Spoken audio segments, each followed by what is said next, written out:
2026 might be the year that Adobe actually loses their crown as the top creative platform. At least that's what I've seen with many headlines recently, with both Apple and DaVinci Resolve creating photo editing softwares. Now, don't get me wrong, I still think Adobe Lightroom Classic and Adobe Lightroom are the best editing platforms for photographers. But it doesn't mean they're perfect. And in fact, I think Adobe are missing a few features that actually might make their softwares even better in 2026. So today, I'm talking to you, Adobe, directly. Please, Adobe, add these features to Lightroom. And I'm gonna start right now.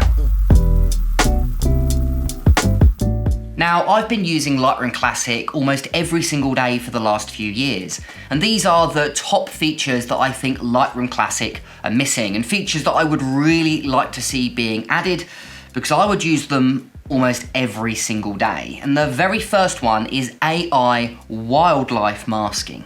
Now at the moment, if you're a landscape or portrait photographer, you've got the ability to use AI masks, and they're very useful for selecting certain parts of your photo. If you're a landscape photographer, you could select the sky, the mountains, the background, the tree, or if you're a portrait photographer, you could select the skin, or the lips, or the eyes, or the hair. Very useful, and they're done basically in the background automatically for you. All you have to do is choose the area that you want to select.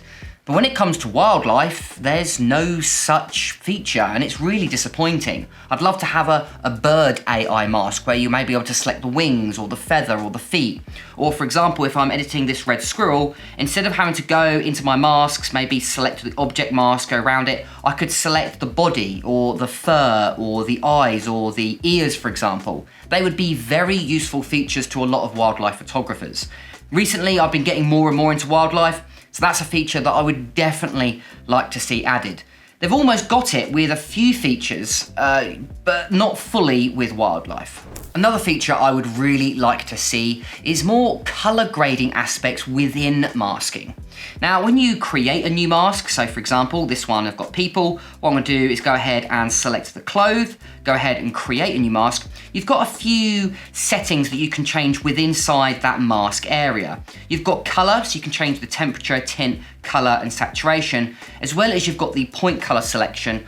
But to be honest with you, I'd like to see more features added to masking when it comes to color grading. For example, the color mixer tool, I'd love to see that being added into masking. It's one of my most used tools.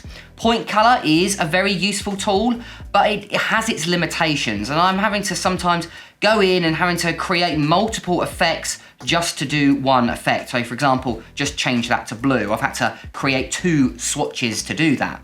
Where with the color mixer tool, I could just select one color band and use sliders instead. It already exists in Lightroom. I just want it to exist in the masking panel of Lightroom instead of just global adjustments. Now, my next tool isn't necessarily a new tool, but maybe it's like a bug that I wish Adobe would fix. Let me show you. So for example, if I go ahead over to my remove tool and we use Generative AI, which is what I recommend, you've got this really cool tool overlay called Visualize Spots. Now, as a portrait photographer, I'm often having to go in and use spot removal. So I'd use this Visualize Spots, find just where the texture is starting to be applied, and then I can go in and remove some spots. So for example, I might remove the spots at the bottom here, up here, and just create a few selections.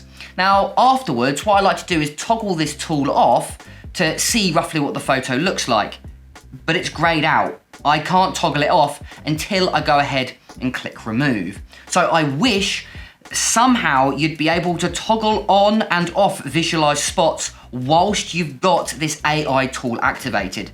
At the moment you can't, which I'm probably sure it's some kind of bug fix, but I do like to double check to make sure I haven't missed anything, and you can't do that without having to go through the whole process again and again. So please, Adobe, allow me to toggle on Visualize Spots whilst I'm removing spots using the new Generative AI feature.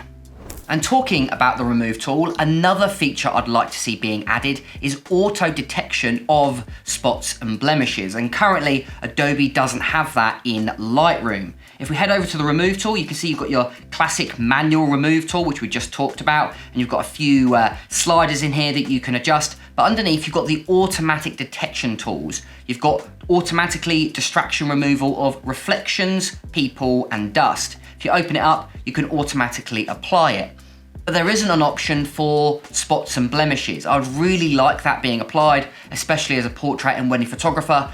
I don't have time necessarily to go into every single photo and smooth out the skin tones. But if there was an automatic way that we could select it, maybe with a slider range as well. Sometimes you don't want all the spots being removed. Sometimes it can remove texture from the skin. So having maybe a slider that allows us to choose how much spot removal it does, but automatically detects it, then removes it. Just like dust and people and reflections. I think that would be a very useful tool in Lightroom. And my last tool is, well, customizing our workstation.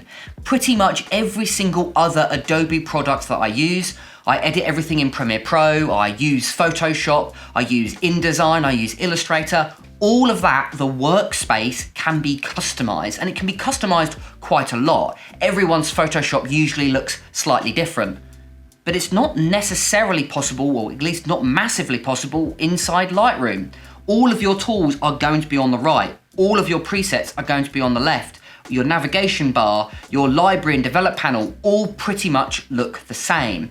Now, that is helpful in certain environments. Everyone can kind of pick up roughly, but I'd love to have the basics panel always open, or maybe have my masking panel on the left and my color grading panel on the right open up at the same time. Maybe I want my histogram to be larger or not have a histogram at all. These are features that I'd like to see that are possible, I know, in Photoshop, and I know in InDesign and Illustrator and Premiere Pro, but not necessarily, not to the same level within Lightroom, and especially Lightroom Classic. It's kind of looked like this pretty much since the beginning. So I'd really like Adobe to allow us to just have more customization. You do it with your other products, so just do it with Lightroom as well. Now that's enough features from me, but what about you? Make sure to write it down in the comments below. What new feature would you like to see added to Lightroom this year? Maybe it's a tool that you've used in another software, or maybe it's a brand new tool that no one's ever thought about, but you're like, why doesn't this exist? Make sure to write it down in the comments below. I'd really like to hear your feedback, because features like these, I think they would change how photographers use Lightroom pretty much forever. Thank you to all of my YouTube members that are currently supporting the channel. If you guys want to support the channel and get some awesome perks, including free Lightroom presets, and I've just made a new pack, Wedding Preset Pack 3, with 6 new wedding presets to download, make sure to go ahead to the link in the description. I've been James for Photo Fever, and I'll catch you guys next week.